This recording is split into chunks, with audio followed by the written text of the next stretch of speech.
beaucoup, c'est Géraldine. Tout d'abord, merci de nous donner la parole. Je trouve que c'est une excellente idée. Hello les amis, moi j'ai une super idée. Bonjour, merci beaucoup de nous donner la possibilité de nous exprimer. Je me permettais donc de vous appeler déjà pour féliciter de cette idée qui est assez sympa de pouvoir donner notre avis, même si peut-être que vous n'avez pas le temps d'écouter tout. Salut le répondeur en marche. Je t'appelle parce que je viens de voir une petite vidéo super intéressante sur un projet de Civic Tech. Un site recueillant les bonnes idées réalisées un peu partout sur la planète serait un message fort de participation citoyenne, aurait un effet entraînant, mobilisateur. Pour l'État, c'est un faible coût et les retombées positives à tous les échelons de la société. Je m'aperçois qu'il y a beaucoup de petits projets locaux présentés ou apportés par des gens de conditions très moyennes qui n'arrivent jamais au niveau des élus.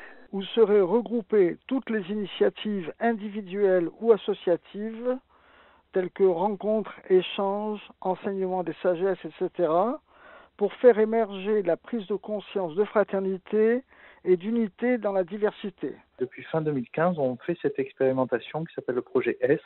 Et donc l'idée, c'est de créer des conditions simples d'exercice réguliers, non engageantes, pour que des médecins remplaçants puissent venir tester un territoire. Nous avons mis en place la ruche d'entreprise qui permet à tous les salariés de devenir acteurs de l'évolution de l'entreprise. Je propose des bus de l'emploi et de la formation, que l'on aille dans les zones recluses, dans les quartiers, là où les gens n'ont pas nécessairement accès aux services publics comme le Pôle emploi ou aux services de boîtes intérimaires ou recruteurs tout simplement, pour pouvoir chercher un emploi, une formation, pour les aider à franchir, dans certains cas, la première étape. Utiliser toutes les navettes type navettes de la Poste, sur le modèle suisse ou autrichien, ou les navettes qui livrent les pharmacies, ou les navettes qui portent les échantillons d'analyse médicale dans les laboratoires médicaux, etc.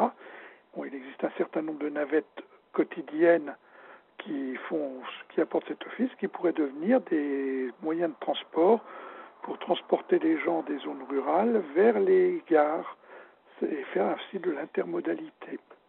J'ai encore vu au Brésil, c'était les services publics qui sont vraiment ouverts au public.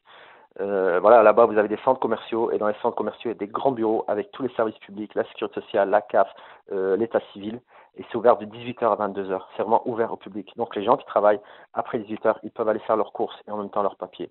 Moi, je suis assistante sociale et vraiment, j'aimerais bien qu'on travaille sur la prévention dès le jeune âge, sur l'égalité, sur la mixité, sur la laïcité. On puisse dès le primaire, et puis ensuite collège, lycée, puis ensuite l'enseignement supérieur, qu'on puisse vraiment les faire travailler ensemble sur la résolution de défis et qu'on ait vraiment une approche projet et de plus en plus aussi dès le début interdisciplinaire.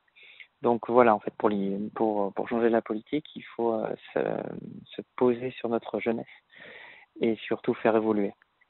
À ce moment-là, les groupes de militants deviennent des groupes d'acteurs créateurs dans le développement du territoire. Ils changent le territoire et ils redonnent une autre image de la politique, dans son vrai sens du terme, la construction de la cité.